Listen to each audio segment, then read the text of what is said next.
다 아버지 하나님, 주의 말씀을 듣습니다. 선포하는 자나 듣는 자 모두에게 동일한 은혜를 허락하여 주시고 온전히 주님 부족한 종의 모습이 아니라 완전하신 아버지의 모습이 드러나는 시간 될 수 있기를 원하오니 주님 말씀하옵소서. 주의 종이 듣겠나이다 하는 마음으로 이 시간 주 앞에 나아갈 수 있기를 원합니다. 주님 함께하여 주시옵소서. 감사드리며 살아계신 우리 주 예수 그리스도 이름으로 기도드립니다.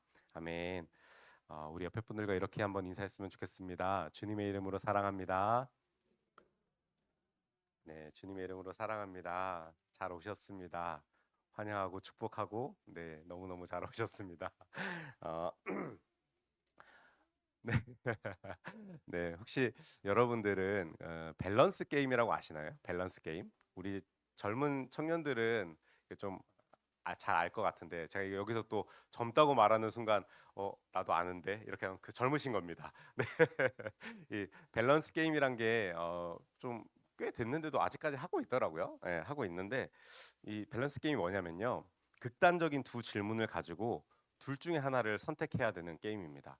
뭐 가령 가볍게는 뭐 이런 거죠. 뭐 억만장자 김정근과 무일푼 차은우 누구를 선택하시겠습니까?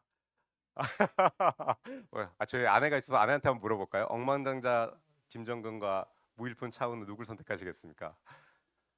네, 차은우를 선택한 억만금이 있어도 안 되네요. 차은우한테. 네, 뭐 가볍게는 이런 질문부터요. 아까 자막에 잠깐 나왔지만 이런 질문도 있습니다. 뭐 평생 동안 샤워 안 하기 또는 평생 동안 양치 안 하기. 여러분 어떤 걸 하실 수 있을까요, 여러분들은? 네, 뭐 이런 질문도 있고요. 또 조금 더 깊게 들어가서는 나 빼고 다 천재인 팀에서 숨 쉬듯 자괴감을 느끼기랑 내가 유일한 희망인 팀에서 혼자 밭가는 소처럼 일하기. 우리 대학생이나 직장인들이 많이 이제 경험하게 되는 뭐 이런 미션 같은 건데 뭐 이런 질문들이 있더라고요. 찾아보니까. 근데 제가 이런 질문들을 왜 여러분들에게 드리냐면은 제가 얼마 전에 인도 선교를 다녀오지 않았습니까? 우리 청년들과 중고등학생들 몇 명 데리고 인도를 다녀왔는데 인도란 땅이 원체 넓다 보니까 이동 시간이 굉장히 많습니다. 그러다 보니까 차를 굉장히 오래 타고 다녀야 되는데 우리 이제 청년들이 이런 밸런스 게임을 가지고 서로 놀더라고요. 그래서 서로 극단적인 질문을 뭐 하면서 뭐 코털이 긴 남자랑 연애할 거냐, 겨드랑이 털이 긴 남자랑 연애할 거냐, 뭐 이걸 가지고 막 서로 막 치열하게 토론을 하는 겁니다. 코털은 이건 견딜 수 없어. 아니야, 겨털은 이건 견딜 수 없어. 막 이러면서 근데 이게 그냥 치열한 정도가 아니라 꽤 오랫동안 이걸 가지고 심각하게 논의를 하더라고요. 그래서 사실 저로서는 좀 이해가 안 가는 상황이었습니다. 그래 왜냐면은 제 스스로 그냥 그 얘기를 굉장히 오랫동안 제가 듣고 있으면서 과연 이것이 청년들이 토론할 만한 주제인가 하는 거였습니다. 그리고 아니 뭐 평생 샤워 안 하기나 양치 안 할 일이 있나? 약간 의미 없는 그 질문들을 가지고 오래 이렇게 또 굉장히 긴 시간을 이렇게 토론하는 거 보면서 이게 좀 일어나지 않을 극단적인 일, 불분명한 일에 대해서 얘기하는 게 무슨 의미가 있나 이런 생각이 제가 좀 들었거든요. 그러면 물론 제가 이렇게 말씀드리면 또 우리 청년들은 목사님 핵티다 또 막 이렇게 저한테 이제 지적을 하겠지만 제가 그런 상황들을 오늘 말씀 준비하면서 생각이 좀 나면서요. 조금 목사로서 우리 청년들을 바라보면서 이런 우려가 조금 들더라고요. 혹시나 우리 청년들이 이 하나님의 말씀도 약간 밸런스 게임처럼 받아들이면 어떡하지? 하는 우려가 좀 들었습니다. 이게 무슨 말이냐면요. 가령 이 성경을 대할 때 우리가 아주 오래된 이야기로 대한다거나 아니면은 이거는 이스라엘 사람들에게 하시는 말씀이지 나랑은 조금 별로 상관이 없어라고 생각한다거나 아니면은 마치 이거를 상상 속의 이야기처럼 좀 성경을 추상적으로 뜬구름 잡는 이야기처럼 생각해서 그냥 이렇게 우스갯 대화를 하는 정도가 성경이 되면 어떡하지? 하는 그런 고민이 제 안에 살짝 들었습니다. 물론 여러분 이 고민도요 전제가 있습니다. 어떤 전제가 있죠? 성경을 읽어야 된다라는 전제가 있습니다. 성경을 읽어야 뭐 이거를 농담처럼 읽기도 하고 하죠. 그래서 제가 지난주에 그 주어진 하나님의 말씀이란 제목으로 말씀을 나눴었거든요. 여러분 성경 읽고 계신가요? 열심히 묵상하고 계십니까? 네, 우리 청년들 큐티책 가져갔어요. 아직 많이 남아 있던데. 네, 말을 해도 안 듣습니다. 이 선지자들의 마음을 제가 조금씩 이해하고 있는데 예언서를 하면서 여러분 말을 하면은 그때 들으셔야 됩니다. 제 말이 아니라 하나님께서 이 말 좀 읽어라. 얘들아, 내가 이렇게 말하고 있어. 제발 좀 들어라. 할 때 그때 들어야 됩니다. 그때 안 들으면 어떻게 돼요? 성경에 따르면 멸망당해요. 심판 당합니다. 심판의 날이 우리에게 옵니다, 여러분. 심판날이 오지 않는 게 아닙니다. 심판날은 반드시 있습니다. 그날이 올 때에 하나님께서 우리에게 물어보실 거예요. 나를 얼마나 사랑하고 너가 나를 얼마나 열심히 나의 말을 알기 위해서 노력하면서 살았니? 라는 것들을 물어볼 거예요. 물론 그것이 우리의 구원의 조건은 되는 것이 아닙니다. 그러나 우리가 정말 하나님을 사랑한다면은 그분을 알아가기 위해서 성경을 읽어야 한다라는 거죠. 네, 이렇게 또 잔소리로 시작을 하는데 여러분 성경을 읽으면서도요. 이 하나님의 말씀이 명확하지 않으면 어떡하지? 또는 명확하지 않게 내게 들어올 때가 얼마나 많은지 모릅니다. 그래서 제가 그럴 때마다 여러분들에게 자주 드리는 말씀이 있죠. 여러분 성경에서 말하는 하나님의 말씀은요. 결코 추상적인 말이 아니라는 것입니다. 제가 몇 번에 걸쳐서 이 말씀에 관해서 지금 전하고 있는데요. 여러분 성경에서 말하는 하나님의 말씀은요. 아주 명확합니다. 아주 분명하고 뜬구름 잡는 것처럼 막 우리가 상상해서 이런 뜻인가라고 추정을 해야 될 만큼 그렇게 어렵게 설명하지 않는다라는 것입니다. 아주 분명하고 명확하게 얘들아 이렇게 살아야 해라는 것을 하나님께서 분명하게 말씀하신 책이 바로 성경의 내용입니다. 여러분 이런 일들이 언제부터 있었을까요? 바로 성경이 시작하는 태초부터 하나님께서는요 아주 명확하게 우리에게 말씀하셨습니다. 여러분 하나님께서 이 아담을 향해서요 창세기를 보면은 어떻게 살아야 하는지 인간이라면 내가 지은 하나님의 백성이라면은 어떻게 살아야 하는지 아주 분명하게 먼저 말씀하시거든요. 창세기 1장 28절 같이 한번 읽어볼까요? 시작.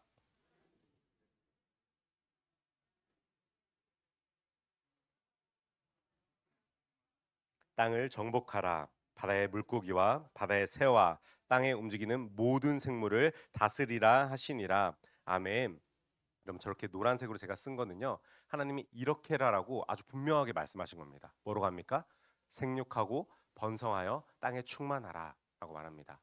그래서 막 요즘에 뭐 비혼 뭐 이렇게 하는데 여러분 결혼해야 됩니다. 우리 청년들. 생육하고 번성하는 게요. 우리 마음대로 결정하고 그런 문제가 아니라요. 하나님의 명령입니다. 이 땅 가운데 우리가 생육하고 번성하여서 자손들도 낳고 사는 것이 하나님의 명령이라는 것입니다. 동시에 바다의 물고기와 하늘의 새와 땅에 움직이는 모든 생물을 다스리라라고 말씀하십니다. 그런데 여기서 또 우리가 오해할 만한 단어가 하나 있죠. 땅을 정복하라. 이런 단어가 있는데 여러분 정복하라는 말이요. 원어의 뜻을 보면요. 경작하라는 말입니다. 땅을 잘 가꿔라. 돌보아라. 이런 말인데 이 많은 이 17세기, 18세기 이 신학자들이 이 단어를 좀 잘못 해석해서 마치 식민지를 만드는데 이 말씀을 가지고 땅을 정복해도 돼. 하나님이 그러라고 하셨어. 막 이렇게 사용했던 경우가 있었거든요. 그런데 그런 뜻 아닙니다, 여러분. 여기서 정복하란 말은요. 하나님이 우리에게 맡겨주신 이 자연 환경들, 이 창조 세계를 우리가 하나님의 형상을 닮은 자들로서 잘 다스리고 보호하고 지켜야 된다라는 것입니다. 여러분 이렇게 지키는 이유 중에 하나는 하나님께서 우리에게 말씀하셨기 때문이기도 하고요. 동시에 우리가 이 정말 쓰레기도 버리지 않고 분리수거도 하고 정말 이 환경을 잘 보존하는 것이 하나님 앞에 영광이 되는 일이기 때문에 하나님께서는 그렇게 말씀하시고 우리에게 명령하신 것입니다. 그런데 여러분뿐만 아니라 이 우리가 뭘 해야 되는지 이렇게 말씀하신 것뿐만 아니라요. 우리가 하지 말아야 될 것도 아주 분명하게 말씀하셨습니다. 바로 창세기 2장 17절에 이렇게 말씀하시는데요. 선악을 알게 하는 나무의 열매는 먹지 말라. 내가 먹는 날에는 반드시 죽으리라 하시니라. 아멘. 여러분 하나님께서는요. 아담이 하지 말아야 할 일에 대해서도요. 아주 분명하게 말씀하셨습니다. 그러나 아담은 이런 분명한 하나님의 말씀에도 하나님의 말씀이 뭔지 몰라서 못 지켰던 게 아니라 알았음에도 그 말에 순종하지 않았기 때문에 에덴 동산에서 쫓겨나게 된 것입니다. 여러분 노아 때는 어떻습니까? 노아 때 많은 사람들이 배에 타지 않았습니다. 배에 탄 사람들은 누구뿐이었죠? 바로 노아와 노아의 가족들 뿐이었습니다. 여러분 많은 사람들이 배에 타지 않은 이유가 뭘까요? 예수님께서는요. 누가복음 17장 27절에 이렇게 말씀하시는데 같이 한번 읽어볼까요? 시작.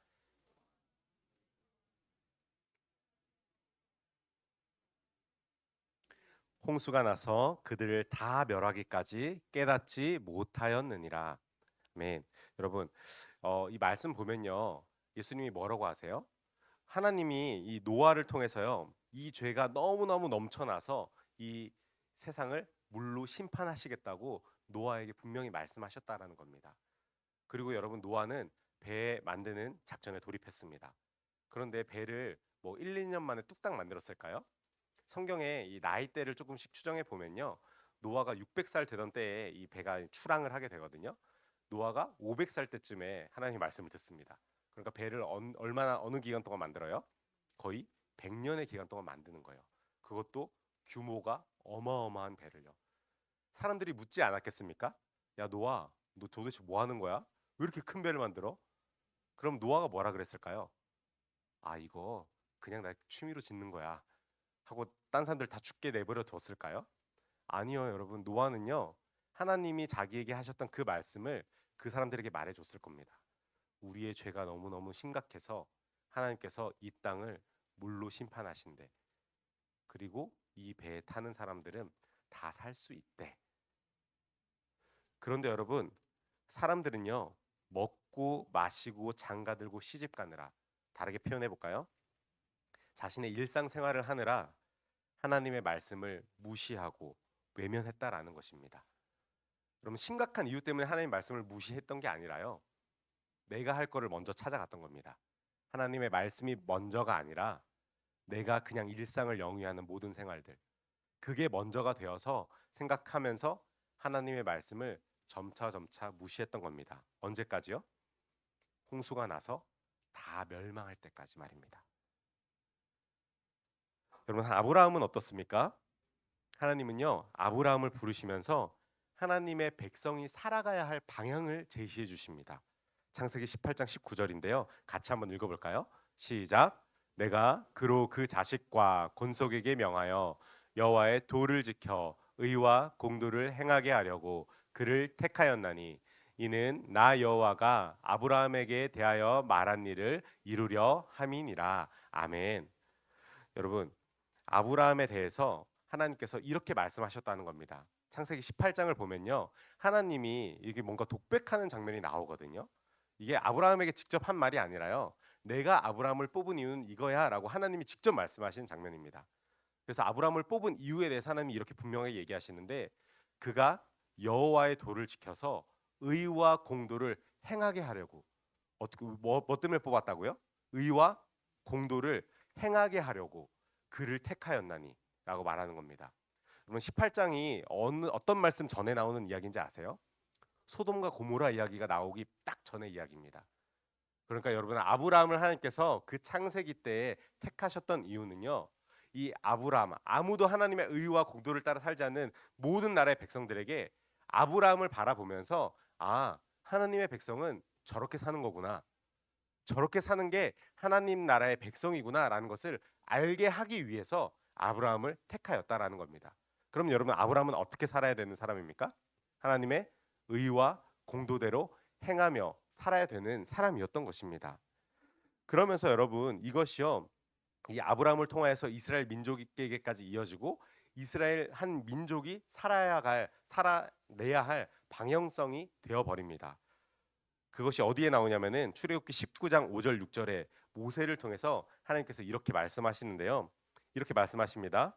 세계가 다 내게 속하였나니 너희가 내 말을 잘 듣고 내 언약을 지키면 너희는 모든 민족 중에서 내 소유가 되겠고 너희가 내게 대하여 제사장 나라가 되며 거룩한 백성이 되리라. 너는 이 말을 이스라엘 자손에게 전할지니라. 아멘. 여러분, 한 사람으로부터 시작된 하나님의 약속의 말씀이요, 이 모세를 통하여서 한 민족에게까지도 동일하게 흘러가고 있습니다. 이들에게 하나님의 말씀을 듣고 지키고 행하라. 그리하면 이 모든 열방들 중에서 내가 너희를 특별하게 선택하여서 제사장 나라가 되게 할 것이고 거룩한 민족으로 내가 삼을 거야 라고 하나님이 약속해 주시는 장면입니다. 그런데 여러분, 이 모세가 말씀을 선포했을 당시에 이스라엘 민족은요, 이게 무슨 말인지 잘 몰랐을 겁니다. 왜냐하면은 이들의 노예 생활이 얼마나 됐었죠? 400년 동안 노예 생활을 하게 됩니다. 그러면 400년 동안 노예 생활을 하면요, 그 노예였던 나라의 법칙에 순응하면서 살아갈 수밖에 없습니다. 우리나라가 일제 시대를 몇 년을 겪었죠? 35년을 겪었죠. 35년을 겪었음에도 불구하고요. 저도 저희 할머님 이렇게 만나게 되면은 저희 외할머니가 아직 살아 계시거든요. 외할머니 만나면은 외할머니가 일본말을 그렇게 잘하십니다. 그게 일본말을 배우려고 해서 그렇게 된 걸까요? 아니요. 살다 보니까 일제 시대를 경험을 조금을 하시다 보니까 그게 익숙해지신 겁니다. 그래서 그냥 그 문화에 익숙해져서 고스톱도 되게 잘 치시거든요. 지금도. 그렇게 살아가는 겁니다. 그런데 여러분 하물며 이스라엘 백성은요 400년입니다. 400년이면요 민족의 문화가 완전히 바뀌었다고 하더라도 이상하지 않을 정도의 기간입니다. 그 기간 동안에 노예로 있었기 때문에 이들에게서 하나님의 정의와 공의에 대한 개념이 아주 전무했고요. 그것이 무엇인지 추측도 할 수 없을 만큼 무지한 상태였다라는 것입니다. 그래서 모세를 통해서 이 하나님께서는 하나님 나라의 규칙을 말씀하고 전해 주시는데 그것이 성경에 등장하는 율법이라는 것입니다. 여러분 어떻게 사는 것이 하나님 나라의 백성으로 정의롭고 공의로운 것인지 정말 분명한 기준을 제시하고 있는 게 바로 성경에 등장하는 율법이라는 거죠. 그런데 여러분 우리 한번 율법이라는 단어를 들으면은 어떤 마음이 먼저 드시나요? 율법 나쁜 거 우리의 구원과는 상관없어 안 지켜도 돼 약간 이런 마음이 먼저 드시지 않으시나요? 율법이라고 하면요 우리의 인식이 별로 좋지가 않습니다. 그 이유가 있는데 신약에 등장하는 바리새인들 때문에 그렇습니다. 여러분 이 사람들이요 이 율법을 진짜 철저하게 지켰던 사람이거든요. 그러면서도 예수님과 죽일 듯이 싸웠던 사람들이 이 바리새인들과 서기관들이었습니다. 율법이라고 하면은 둘째가도 서럽지 않을 그 사람들이요 이 예수님과 끊임없이 싸우고요. 심지어 예수님도 이들을 향해서 어떻게 표현합니까? 이 독사의 자식들아, 이 죽일 놈들아 그러면서 그들에 대해서 엄청나게 비난을 합니다. 그런데 여러분 우리는 그 사실만 기억하고 다른 것들을 기억하지 않는데요. 여러분 예수님께서 마태복음 5장 20절에서 바리새인들이 지키는 그 율법에 대해서 이렇게 말씀을 하십니다. 같이 한번 읽어볼까요? 시작.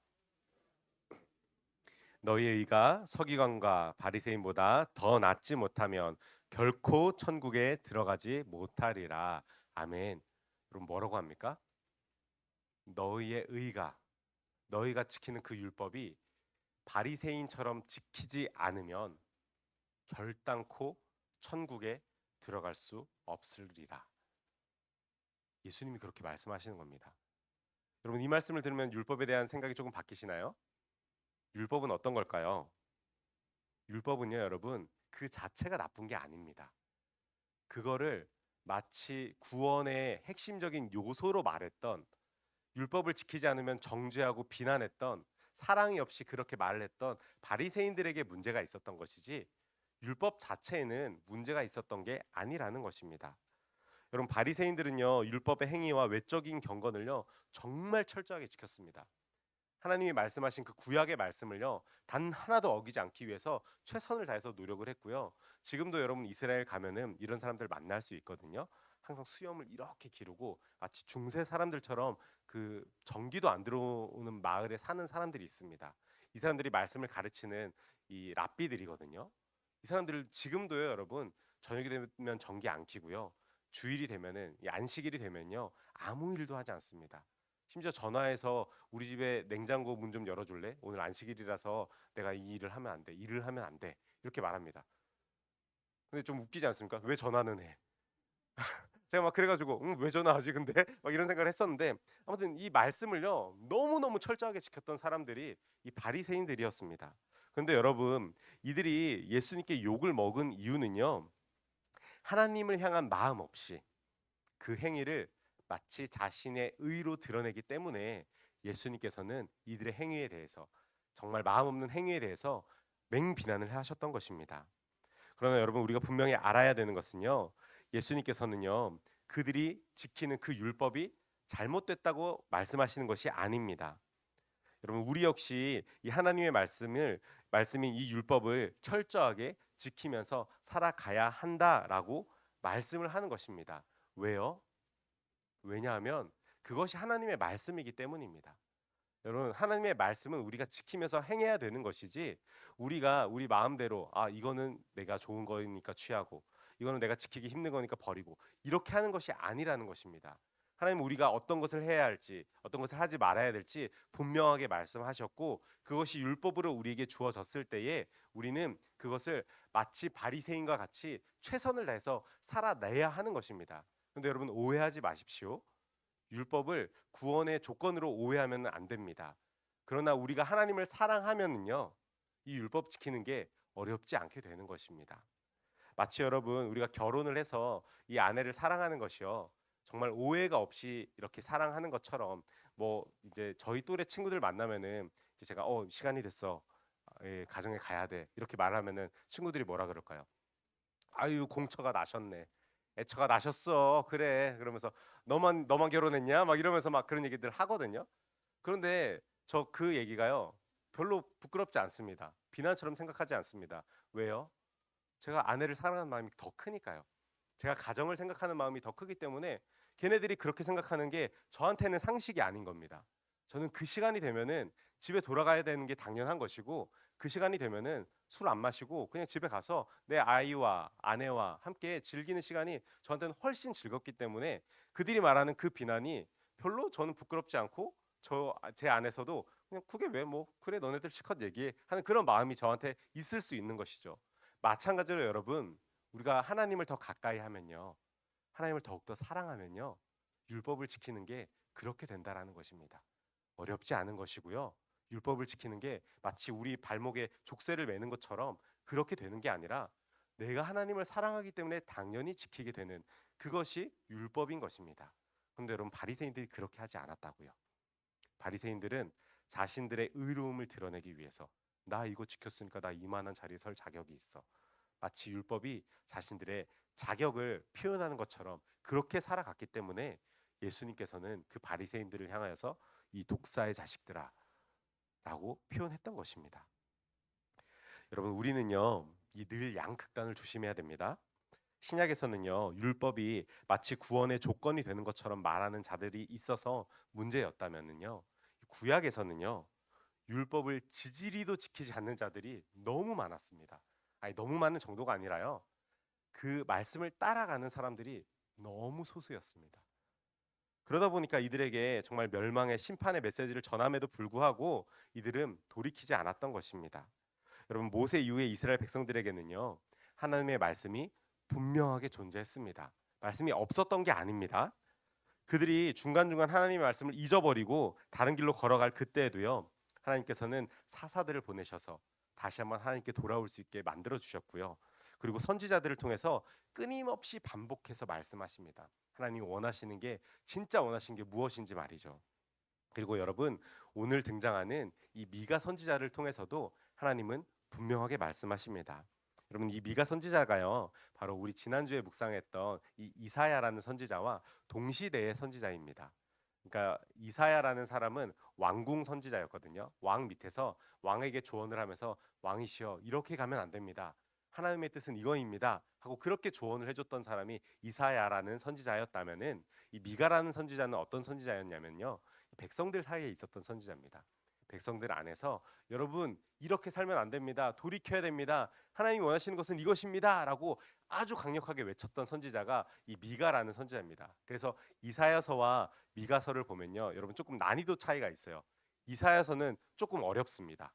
이게 법조문으로 되어 있고 단어들을 선택하는 것들이 어렵기 때문에 우리가 선뜻 이사야서를 보면서는 뭐지, 왜 추상적인 말씀인가 하면서 막 그렇게 받아들일 때가 있거든요. 그럴 때 여러분, 미가서로 돌아가시면 됩니다. 미가서에서는요, 미가가 얼마나 직설적이고 얼마나 명확하고, 여러분 하나님이 원하시는 건 이겁니다라고 그냥 딱 집어서 그냥 얘기하시거든요. 그게 오늘 우리가 읽은 본문의 말씀입니다. 여러분, 오늘 본문 말씀 미가 6장 8절 말씀 같이 한번 읽어볼까요? 시작.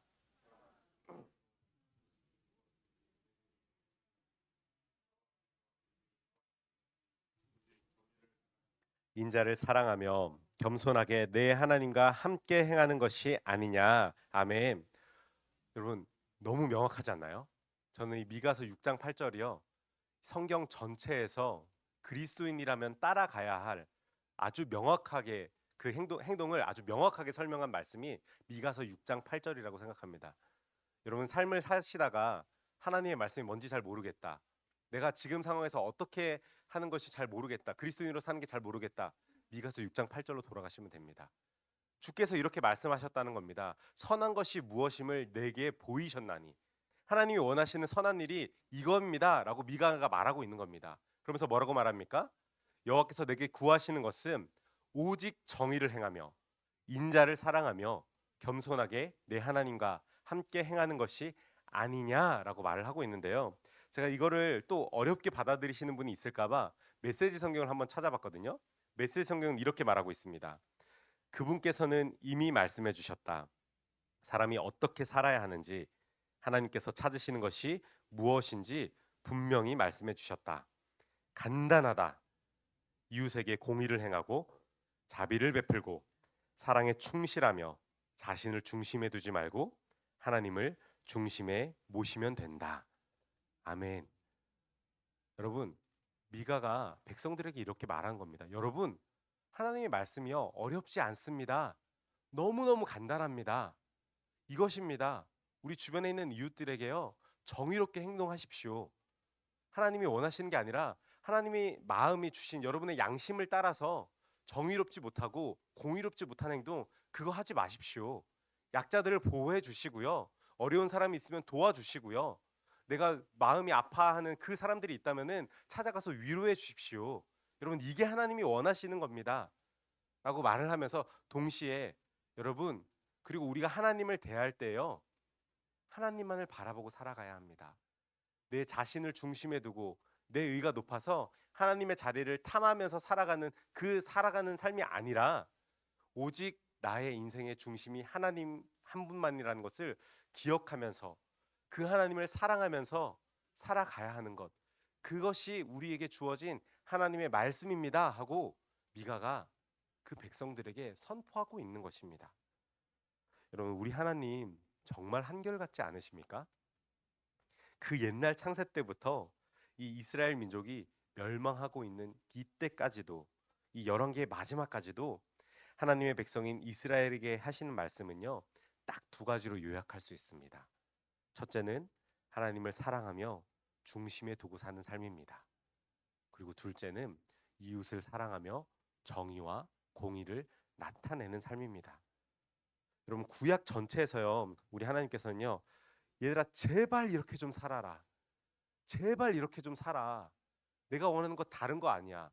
언제 너한테 너에게 나를 향해서 예배를 드리라고 한 적이 있니? 심지어 여러분 호세아서에서 그렇게 말씀하시죠. 너희들이 드리는 예배 나 원치 않아. 나 그거 명령한 적도 없어. 내가 원하는 것은 뭐냐면은 오직 나를 사랑하는 것. 너희들이 나를 향한 그 뜨거운 마음, 그 마음으로 이 땅 가운데서 살아가는 그것. 그리고 그 마음으로 예배하고 그 마음으로 찬송하고 그 마음으로 내게 나아오는 것. 그것을 내가 원하는 것이지 다른 게 아니야. 다른 조건들이 아니야 라고 말씀하셨다라는 겁니다. 여러분 제가 이 말씀을 준비하면서 문득 질문이 제 안에 생겼습니다. 아니 하나님 도대체 왜 이렇게까지 하시는 거지? 그냥 이렇게까지 말을 안 들으면은 그냥 쓸어버리면 그만 아닌가? 이것들 진짜 이렇게까지 몇천 년 동안 말을 안 들어? 하면서 그냥 우리 창조의 하나님께서 여러분 새로운 민족 창조하시면 그만 아닙니까? 지지리도 말 안 듣는 인간들 왜 이렇게까지 선지자들을 보내고 그러면 선지자들은 또 무슨 죄예요?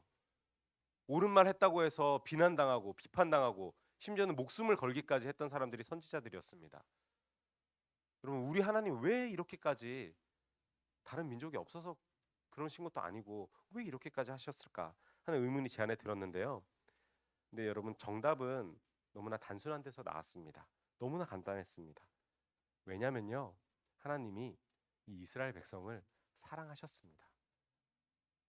다른 이유가 아니라 이 이스라엘 백성을 자식처럼 사랑하셨습니다.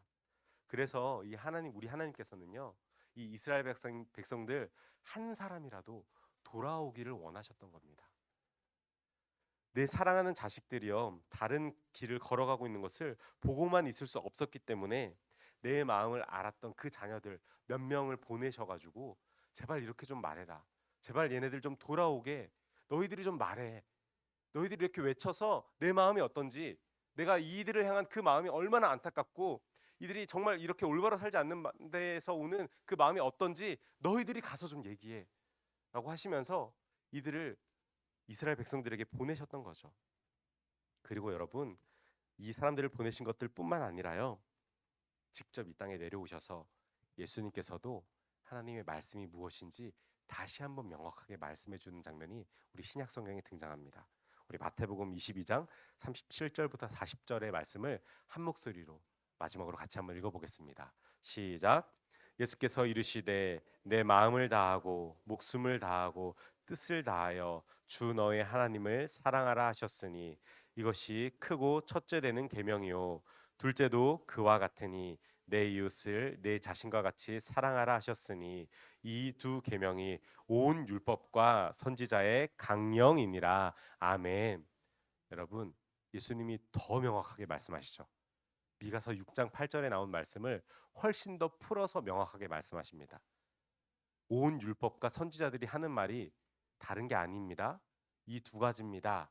라고 얘기하면서 하나님을 사랑하는 것, 그것이 제1계명이고, 그리고 내 이웃을 내 몸과 같이 사랑하는 것, 그것이 제2계명입니다. 율법은 너무나 많은 법조문들로 되어 있고 너무나 많이 복잡할지 모르겠지만 이 온 율법이 향하고 있는 것은 바로 하나님을 사랑하는 것, 그리고 그와 같이 이웃을 사랑하는 것이라고 예수님께서 정리해주고 있는 것입니다. 여러분, 예수님께서는요, 추상적으로 말씀하지 않으셨습니다. 아주 명확한 말씀으로 우리 가운데도 선포하고 계십니다. 사랑하는 우리 청년들, 그리고 오늘 함께 예배에 나오신 여러분, 하나님께서는요, 우리에게 자신의 뜻을 결코 숨기지 않으셨습니다. 이것을 우리가 지난주에 어떤 신학적인 용어로 표현했죠? 계시라는 말로 말씀을 드렸습니다. 여러분, 계시는요, 하나님께서 드러나 보이다, 드러내 보이시다라는 의미가 담겨 있습니다. 하나님께서는요, 성경을 통하여서 하나님께서 우리에게 향하신 그 뜻을 결코 숨기지 않으셨다라는 것입니다. 그리고 그 말씀을 상상하고 추상적으로 생각할 수 있도록 말씀하시지 않으셨다라는 것입니다. 여러분, 우리는 이 땅 가운데 예수를 따라 사는 그리스도인들로서요, 하나님을 사랑하며 하나님을 중심에 두고 겸손하게 살아가야 합니다. 동시에 내가 내 자신을 아끼듯이 내 옆에 있는 지체를 사랑하고 정의롭게 공의롭게 살아가야 하는 것입니다. 이제 말씀을 마치며 정말 바라기는 이 분명한, 이 명확한 하나님의 말씀을 다시 한번 마음에 새기시고 정말 이 일주일간의 삶에서, 여러분 멀리도 아닙니다, 당장 오늘 하루라도 이 명확한 하나님의 말씀을 실천하며 살아갈 수 있는 저와 여러분들이 되시기를 주님의 이름으로 축원합니다. 기도하